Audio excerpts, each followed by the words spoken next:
Hey y'all, welcome back to Dad's Backyard Blueprint. It is that time of year. We have an empty garden bed and we got some plants. Time to plant for the winter. Let's see what we got. All right, first we have our cauliflower. We're gonna go to the far side over here. What I'm doing is I'm gonna place them exactly where I want them to be in the garden box. And that way we'll come back when everything's all laid out and we'll start putting them in the soil. We've got our romaine lettuce. Yum. Something I've never grown before. We are doing Brussels sprouts. Gonna have to space those out a little bit. Then we've got our kale. And finally, we have our broccoli. Now, if you've been watching some of our other stuff, I have a couple broccoli seedlings that I'm gonna bring out as well that I started from seed. So hopefully, if everything goes right this year, we'll have a lot of broccoli. I'm gonna go ahead and put all these in the ground. I'll try to do it quick. See how long it takes me.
All right, now that we have everything in,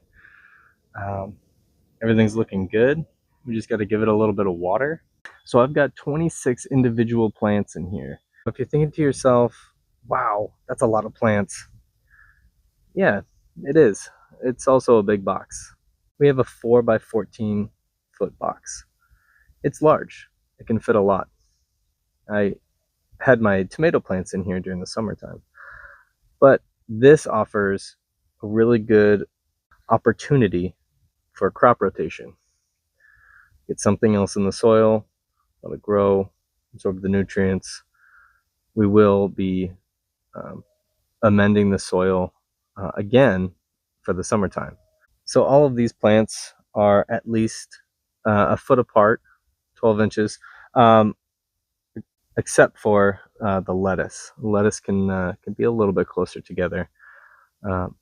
Granted, I hope this isn't too close, but I guess time will tell. So if you made it to the end of the video, I want to say thanks for watching. Be sure to hit that like and subscribe and help grow this channel. I'm sorry, I can't help myself. Bad jokes.